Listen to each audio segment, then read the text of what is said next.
MSN football ടോക്സിലേക്ക് അവർക്കും സ്വാഗതം. ആഴ്സണലിൻ്റെ മുന്നേറ്റ നിരയിൽ കളിക്കുന്ന ബ്രസീലിയൻ കളിക്കാരനായിട്ടുള്ള ഗബ്രിയേൽ മാർട്ടിനെല്ലിക്ക് കഴിഞ്ഞ സീസണിൽ ആഴ്സണലിന് വേണ്ടി മികച്ച രീതിയിൽ കളിക്കാൻ കഴിഞ്ഞിട്ടില്ലായിരുന്നു.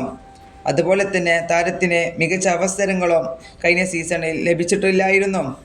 ഇതിനെക്കുറിച്ച് താരം ദ പ്ലേയേഴ്സ് ട്രിബ്യൂണിന് നൽകിയ അഭിമുഖത്തിൽ ചില കാര്യങ്ങൾ പറയുന്നുണ്ട്. അതിൽ പറയുന്നത് ഇങ്ങനെയാണ്: മിക്കേൽ ആർട്ടേറ്റ എപ്പോഴും എനിക്ക് വലിയ പിന്തുണ തന്നെയായിരുന്നു നൽകിയിരുന്നത്.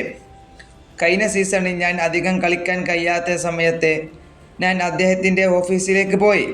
അപ്പോൾ അദ്ദേഹം എനിക്ക് ഉറപ്പ് നൽകി, നിനക്കും അവസരം ലഭിക്കുമെന്ന്. അതുപോലെ തന്നെ എനിക്ക് അവസരം ലഭിച്ചപ്പോൾ ഞാൻ അതിനെ പൂർണ്ണമായി ഉപയോഗിച്ചതിനാൽ ഞാൻ അതീവ സന്തോഷത്തിലാണ്. എനിക്ക് ഈ ക്ലബ്ബ് വളരെ പ്രിയപ്പെട്ടതാണ് എന്നാണ് ഗബ്രിയേൽ മാർട്ടിനെല്ലി ഇതിലൂടെ പറഞ്ഞിട്ടുള്ളത്. അതായത് ഇത്ര മാത്രമുള്ളൂ, കഴിഞ്ഞ സീസണിൽ താരത്തിന് മികച്ച അവസരങ്ങളൊന്നും കളിക്കളത്തിൽ കിട്ടിയിരുന്നില്ല. അതുകൊണ്ട് താരം ആഴ്സണലിൻ്റെ പരിശീലകനായിട്ടുള്ള മിക്കേൽ ആർട്ടേറ്റയുടെ അടുത്തേക്ക് പോയി കാര്യങ്ങളെല്ലാം പറഞ്ഞു.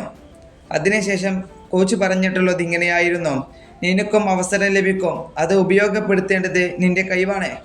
എന്നാൽ താരം വീണ്ടും തൻ്റെ കഴിവ് ഉപയോഗപ്പെടുത്തി കളിക്കളത്തിലേക്ക് വീണ്ടും തിരിച്ചു വന്നു. ഈ സീസണിൽ ഗബ്രിയേൽ മാർട്ടിനെല്ലി ഇതുവരെ പ്രീമിയർ ലീഗിൽ 6 മത്സരമാണ് ആഴ്സണലിന് വേണ്ടി കളിച്ചിട്ടുള്ളത്. ഇതിൽ നിന്നും താരം ഒരൊറ്റ ഗോൾ മാത്രമാണ് ഈ സീസണിൽ നേടിയിട്ടുള്ളത്. അത്ര മികച്ച ഫോമിലല്ല ഇപ്പോൾ ഗബ്രിയേൽ മാർട്ടിനെല്ലി കളിക്കുന്നത്. ഈ വീഡിയോ ഇവിടെ അവസാനിപ്പിക്കുന്നു. ഫുട്ബോൾ ലോകത്തെ കൂടുതൽ വാർത്തകൾ അറിയാൻ വേണ്ടി നിങ്ങൾ ഈ ചാനൽ തീർച്ചയായും സബ്സ്ക്രൈബ് ചെയ്യുക.